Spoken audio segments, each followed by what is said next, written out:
नमस्कार, स्वागत है आपका एनडीटीवी इंडिया के इस नए शो हम भारत के लोग में। मैं हूं आपके साथ सुमित अवस्थी और इस कार्यक्रम में हमारा सारा ध्यान रहता है आप पर, आपके सरोकारों पर। ऐसी खबरें जिन पर आपका सीधा असर होता है, आपकी जिंदगी पर उन खबरों का असर पड़ता है। आज भी ऐसी कुछ खबरें लेकर आए हैं। जो पहली खबर, जो लीड स्टोरी आज की है, वो जरूर देखिएगा क्योंकि आप सब लोग उस चीज से परेशान हो रहे होंगे। तो आइए आज की बड़ी खबरों पर पहले नजर डाल लेते हैं। पहली खबर आज की है, स्कूलों में मोबाइल की बढ़ती लत को रोकने के लिए दिल्ली सरकार ने स्कूलों से कहा कि कक्षाओं में मोबाइल पर लगाए जाए बैन। और आज की दूसरी बड़ी खबर भी है, बीसीसीआई बना दौलत का शहंशाह। 7,500 करोड़ की सालाना आमदनी, कई देशों की जीडीपी से भी ज्यादा है ये। और तीसरी इंपॉर्टेंट खबर है यूपी से। योगी आदित्यनाथ और अखिलेश यादव विधानसभा में आज एक दूसरे पर जमकर बरसे हैं, जमकर बयानबाजी हुई है, उसको भी आपको जरूर दिखाने वाले हैं। लेकिन पहली बड़ी खबर इस चीज से जुड़ी है, इसका नाम मोबाइल है, स्मार्टफोन है। स्मार्टफोन ने जितना काम आसान किया है जीवन में, उतनी मुसीबतें भी बढ़ा दी हैं। जी हाँ, स्मार्टफोन ने जहां लोगों की जिंदगी आसान की, वहीं कई परेशानियां खड़ी कर दी हैं। आजकल स्कूली बच्चे तक को मोबाइल की जैसे लत लग गई है। इसी चीज से निपटने के लिए अब दिल्ली सरकार ने राज्य के स्कूलों में मोबाइल ले जाने पर रोक लगा दी है, बैन कर दिया है। यह कहा जा रहा है राज्य सरकार की तरफ से इस सिलसिले में एडवाइजरी इशू कर दी गई है। छात्रों के अलावा टीचर्स और बाकी स्टाफ से भी कहा गया है कि स्कूल में मोबाइल के इस्तेमाल से परहेज करें। कोई जरूरत नहीं कि आप मोबाइल को लेकर स्कूल के भीतर या क्लास के भीतर तक जाएं। मेरे सहयोगी हैं शरद शर्मा, उन्होंने आज स्कूल का दौरा किया, टीचर से बात की, छात्रों से बात की, स्कूल के स्टाफ से बात की, जानने की कोशिश की कि कैसे ये मोबाइल एक बहुत बड़ी समस्या बच्चों के लिए बनता जा रहा है।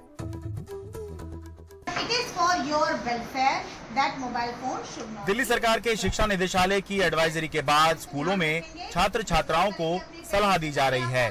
बताया जा रहा है कि मोबाइल फोन पढ़ाई में तो रुकावट डालता ही है, साथ ही कभी कभी इसके गलत इस्तेमाल से भी समस्या खड़ी हो जाती है। इसलिए बच्चे स्कूल में मोबाइल फोन लेकर ना आएं। बच्चे इससे सहमत हैं। इससे मतलब बहुत से स्टूडेंट गलत यूज कर सकते हैं स्कूल में, बहुत से तरीके से, तो इसलिए इसका यूज नहीं होता। मैंने मांगा नहीं क्योंकि कभी जरूरत नहीं पड़ी। अच्छा, तो स्कूल में कभी लेके आए कि अपना या किसी का पेरेंट्स का? नहीं, कभी नहीं। जरूरत नहीं लगी आपको? नहीं। क्यों जरूरत नहीं लगती? क्योंकि अगर हमें कुछ ऐसी सिचुएशन भी आती थी कि मोबाइल फ़ोन की ज़रूरत पड़े तो हमारे पास हमारे टीचर से रिसेप्शन था जिससे हमें हेल्प मिल सकती थी। बहुत सारे स्टूडेंट्स ऐसे होते हैं उसको मिसयूज़ करते हैं और ज़्यादा कुछ इतनी हेल्प नहीं लगती है, क्योंकि स्कूल में बहुत सारी फैसिलिटीज़ हमारे पास हैं, जैसे कि टीचर्स हम यूज़ कर सकते हैं और रिसेप्शन भी हमारे पास है, तो इसलिए मुझे नहीं लगता इतना यूज़। स्कूल बता रहे हैं कि स्टूडेंट के फोन लाने पर पाबंदी तो स्कूल पहले से लगा रहे थे, लेकिन अच्छा है कि सरकार ने भी एडवाइजरी जारी कर दी।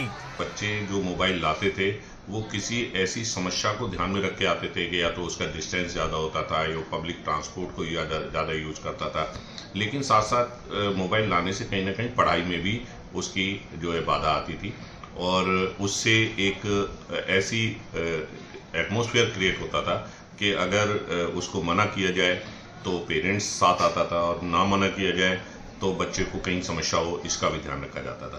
तो अब जो एडवाइजरी है उसको हम पूरी तरह से लागू करेंगे। दिल्ली सरकार ने दिल्ली के सभी निजी और सरकारी स्कूलों को सख्त शब्दों में एडवाइजरी जारी करके कहा है कि क्लासरूम में मोबाइल फोन पर सख्ती से पाबंदी लगाई जाए। माता पिता सुनिश्चित करें कि बच्चे स्कूल परिसर में मोबाइल लेकर ना आएं। अगर लेकर आ जाएं तो स्कूल प्रशासन किसी लॉकर आदि में उसको रखने की व्यवस्था करें। स्कूल के बाद छात्रों को मोबाइल फोन लौटा दिया जाए। टीचर्स और दूसरे स्टाफ से भी क्लासरूम, प्लेग्राउंड, लेबोरेटरी और लाइब्रेरी जैसी जगह जहां पर पढ़ाने सिखाने के काम होते हैं, मोबाइल फोन से परहेज करने के लिए कहा गया है। स्कूलों से कहा गया है कि वो हेल्पलाइन नंबर दे सकते हैं जहां छात्र और उनके माता पिता इमरजेंसी की हालत में फोन कर सकते हैं। कहने को दिल्ली सरकार ने केवल एडवाइजरी दी है, लेकिन इसकी भाषा बताती है कि ये आदेश से कम नहीं। ये मोबाइल फोन पहले एक सुविधा हुआ करता था, आज एक जरूरत बन चुका है, लेकिन कभी कभी इससे समस्या भी खड़ी हो जाती है। यह समस्या आगे और ना बढ़े, इसके लिए जरूरी है कि इस एडवाइजरी का सख्ती से पालन हो। दिल्ली से कैमरा पर्सन सचिन गुप्ता के साथ मैं शरद शर्मा, एनडीटीवी इंडिया। 2-3 साल पहले याद करिए, इसी मोबाइल से कोरोना काल में पढ़ाई चल रही थी, इन्हीं लैपटॉप से, इन्हीं मोबाइल से। लेकिन आज यही मोबाइल मुसीबत की जड़ बन गए। ऐसा क्यों करना पड़ा दिल्ली सरकार को, वो वजह आपको बतानी बहुत ज़रूरी है। ध्यान से सुनिएगा, क्यों ये मोबाइल एक समस्या बन गया है। 31 जुलाई को 17 साल की एक लड़की ने खुदकुशी की थी। ये घटना यूपी के आजमगढ़ में हुई थी। वो छात्रा 11वीं में पढ़ती थी। मोबाइल जब्त करने पर यह कदम स्कूल ने उठाया। स्कूल का यह कहना था कि उसके पास से मोबाइल मिला, जबकि मोबाइल स्कूल में अलाउड नहीं था।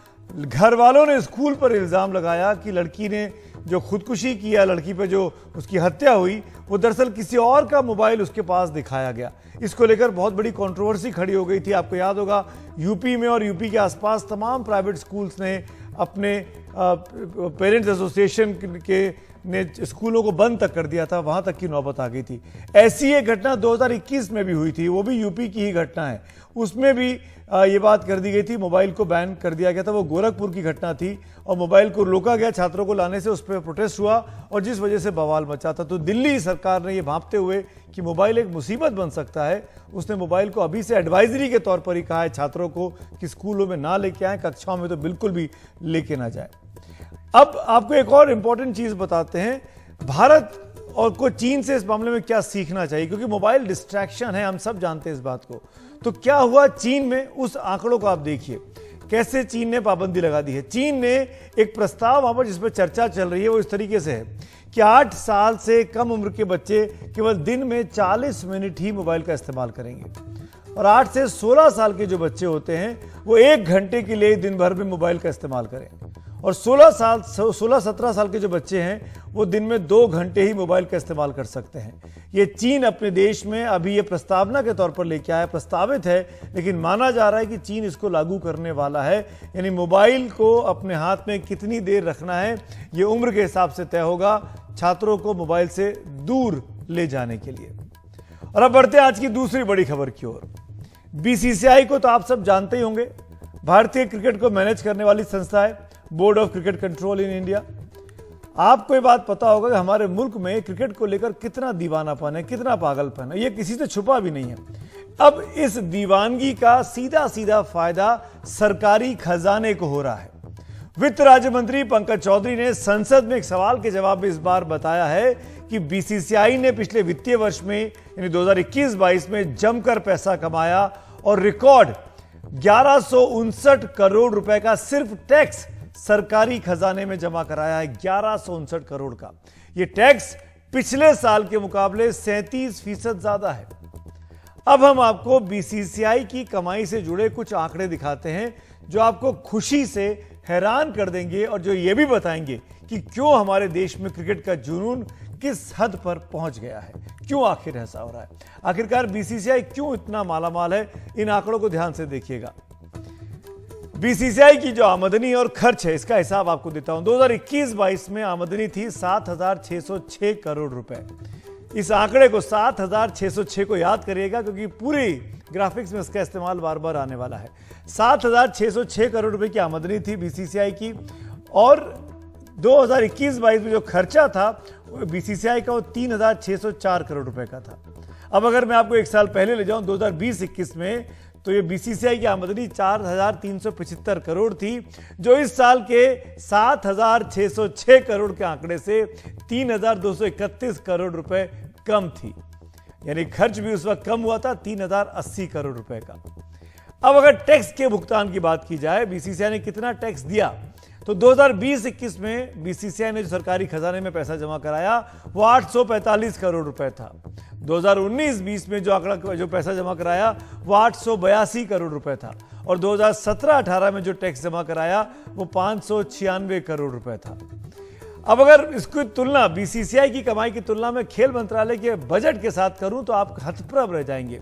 युवा मामले और खेल मंत्रालय, जो एक जॉइंट मिनिस्ट्री है युवा और खेल की, उसका बजट सालाना 3,397 करोड़ रुपए का होता है, जो कि बीसीसीआई की आमदनी 7,606 करोड़ रुपए से आधे से भी ज्यादा कम है। बीसीसीआई कहीं ज्यादा पूरे खेल मंत्रालय के स्पोर्ट्स से ज्यादा बजट से ज्यादा कमा रहा है। अब अगर स्पेसिफिकली खेल मंत्रालय की बात की जाए तो उसका बजट 2500 करोड़ रुपए का है, जो कि बीसीसीआई के 7,606 करोड़ की आमदनी से बहुत बहुत कम है। युवा मामलों के मंत्रालय का बजट तो 935 करोड़ रुपए है मात्र, जो कि 7,606 के आंकड़े से बहुत ज्यादा, करीब 75 से 80% कम है अगर मेरा मैथ्स ठीक है तो।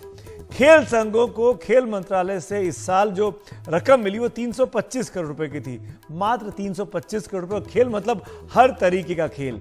बीसीसीआई जो क्रिकेट को कंट्रोल करता है उसकी आमदनी है 7,606 करोड़ रुपए। यानी अब ये तुलना करने में भी शर्म आती है कि क्रिकेट कितना कमा रहा है और बाकी खेलों के लिए कितना पैसा दिया जा रहा है। खेलो इंडिया का आयोजन कर रही है सरकार, जिसमें स्कूल के स्तर के बच्चे खेल खेलते हैं। 1,045 करोड़ रुपए इसमें आवंटित किए गए। ये भी बीसीसीआई की कमाई 7,606 करोड़ से बहुत बहुत बहुत कम है। अब अगर खेल संघों के बजट की बात की जाए, अलग अलग खेल संघ हैं, एथलेटिक्स, बैडमिंटन, कबड्डी वगैरह, उनकी तुलना करते हैं क्रिकेट के साथ, तो भारतीय एथलेटिक्स संघ की आमदनी 2021-22 में 98 करोड़ रुपए थी। बीसीसीआई की आमदनी तो आपको याद हो गई, 7,606 करोड़ रुपए, यानी कहीं कम आमदनी थी एथलेटिक्स की। बैडमिंटन की बात की जाए, बैडमिंटन का हाल तो और भी बुरा है, उसकी आमदनी 13.4 करोड़ रुपए है। बीसीसीआई की आमदनी 7,606 करोड़ रुपए है। 2021-22 में भारतीय बैडमिंटन संघ का जो खर्च था वो 13 करोड़ के आसपास का था। अब अगर मैं कुश्ती की बात करूं, अगले उस ग्राफिक्स पे आ जाते हैं कुश्ती की तरफ, 9.1 करोड़ रुपए की आमदनी थी कुश्ती संघ की, जबकि बीसीसीआई की 7,606 करोड़ रुपए। बीसीसीआई ने मतलब और खर्च जो था वो 5.5 करोड़ के आसपास का था। तो आप मान सकते हैं कि तमाम खेलों के मुकाबले क्रिकेट को क्यों इतना पसंद किया जाता है, क्रिकेटर्स इतना पैसा क्यों कमाते हैं, वो इस आंकड़े से साफ होता है। लेकिन एक और बेहद दिलचस्प ग्राफिक्स मेरी टीम ने इकट्ठा किया है, जो आपको जरूर देखना चाहिए। बीसीसीआई की अगर हम तुलना करते हैं कुछ देशों की जीडीपी के साथ, जहाँ कुछ देश हमने छांटे हैं, और आप ये आंकड़ा देखिए, आप हैरान रह जाएंगे। पता लगता है कि बीसीसीआई की शहंशाहत कहां तक पहुंच चुकी है। बीसीसीआई की आमदनी है 84.5 करोड़ डॉलर। डोमिनिका एक देश है, उसकी जीडीपी है, जीडीपी की बात कर रहा हूं, यहां आमदनी है, वहां जीडीपी है 68.1 करोड़ रुपए की आमदनी है। ऐसे एक और मुल्क है टोंगा, उसकी जीडीपी है 54.1 करोड़ डॉलर। और एक और देश है किरबाटी एक और देश है छोटा सा, इसकी जीडीपी है 24.8 करोड़ डॉलर की। नाउरू की जीडीपी है 15.1 करोड़ डॉलर की। और बीसीसीआई की आमदनी है एक साल की 7,606 करोड़ रुपए। यानी कई देशों की जीडीपी से ज्यादा हमारे और आपके पसंदीदा क्रिकेट बोर्ड यानी बीसीसीआई की कमाई है। यह दिखाता है कि क्यों बीसीसीआई को इतना पैसा मिल रहा है और क्यों सरकार बीसीसीआई को इतनी ज्यादा सहूलियतें भी देती रहती है। आगे बढ़ते हैं आज की एक और महत्वपूर्ण और अच्छी खबर की ओर। बीते 3 दिन देश की संसद में, खासकर लोकसभा में, सत्ता पक्ष और विपक्ष के बीच जमकर गर्मा गर्म बहस आपने देखी और हम लगातार वो अंश आपको दिखाते भी रहे। आज ऐसा लगा कि दिल्ली की यह हवा, गर्मा गर्म बहस की हवा, जैसे लखनऊ पहुंच गई है। यूपी विधानसभा का आज सत्र था, उसका आखिरी दिन था। परंपरागत तरीके से आखिरी दिन जब सत्र का होता है तो विपक्ष का नेता भाषण देता है और उस पर मुख्यमंत्री जवाब देते हैं। इसी भाषणबाजी के बीच में समाजवादी पार्टी के नेता यानी विपक्ष के जो नेता है वहां पर अखिलेश यादव और मुख्यमंत्री योगी आदित्यनाथ के बीच जो तीखी बहस हुई है, जिसमें नोकझोंक भी हुई, हंसी ठाके भी थे, जो ये दिखा रहा है कि 2024 की महासमर की सियासी बिसात दिल्ली से लेकर लखनऊ तक बिछ चुकी है। आइए सुनते हैं। Charity begins at home. नेता सदन प्रदेश को तो बाद में ठीक करें, कोई गली ऐसी बता दो गोरखपुर की जिसमें पानी ना भरा हो। आज अपना घर नहीं ठीक कर सकते, वो दूसरों का घर कैसे ठीक करेंगे। गोरखपुर की चिंता हुई। गोरखपुर में कल से लगातार बारिश थी, रात्रि भर बारिश पड़ी। 133 mm की बारिश केवल एक रात्रि में गोरखपुर में पड़ी है, गोरखपुर सिटी के अंदर पड़ी है। और गोरखपुर सिटी के लोग मौज में हैं, मस्ती में हैं, क्योंकि उन्हें मालूम है कि जल जमाव अब नहीं लगने वाला है। हालांकि इस सरकार का प्रिय जानवर सांड है। ये कोई छोटा इशू नहीं है। ये बात मैं इसलिए कह रहा हूं, ये किसान से, गरीब से जुड़ा हुआ मसला है, और जो लोग सड़क से चल रहे हैं उनके लिए डेंजरस है। ये कब आकर के कोई सामने आ जाए, टकरा जाए, गाड़ी जान चली जाए। उनकी परेशानी सांड से नहीं, उनकी परेशानी इलीगल स्लॉटर हाउसेस के बंद होने से है, क्योंकि इलीगल स्लॉटरिंग ये जन स्वास्थ्य के लिए भी खतरनाक था और अन्नदाता किसानों के पेट पे लात मारने जैसी स्थिति थी।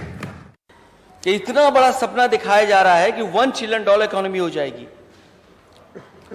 ये $1 ट्रिलियन इकोनॉमी बिना किसान की मदद के कैसे संभव है? बिना एग्रीकल्चर सेक्टर को बेहतर किए कैसे संभव है? उत्तर प्रदेश की इकोनॉमी क्या $1 ट्रिलियन की हो पाएगी? उन्हें इसलिए शक है क्योंकि 1947 से लेकर के 2016-17 तक इन लोगों ने इस दिशा में कोई प्रयास नहीं किया। वक्त हो रहा है ब्रेक का। ब्रेक की उस पार बात करेंगे वीडियो ऑफ द डे में, जहां पे आरिफ, जो आपको याद होगा, उसको एक नया साथी मिल गया है।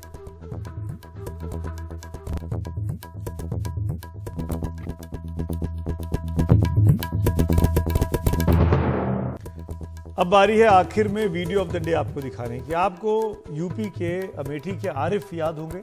सारस और आरिफ की दोस्ती हो गई थी। उन आरिफ को अब एक नया दोस्त मिल गया है। जी हाँ, एक और जो पक्षी उनको मिला है वो है बाज। आपको याद होगा सारस भी उनको घायल मिला था, उसको उन्होंने इलाज किया। अब इस बाज की उनसे दोस्ती हो गई है। ये बाज भी उनको सड़क पर घायल मिला, इस बाज का उन्होंने इलाज किया, मरहम किया, बाज उड़ गया, लेकिन 2 दिन बाद लौट के फिर आरिफ के पास आ गया। ये आरिफ पक्षी प्रेमी है और हर पक्षी इनके पास जैसे रहना चाहता है। आज के वीडियो ऑफ द डे में ये बहुत दिलचस्प तस्वीर है आरिफ और बाज की दोस्ती की।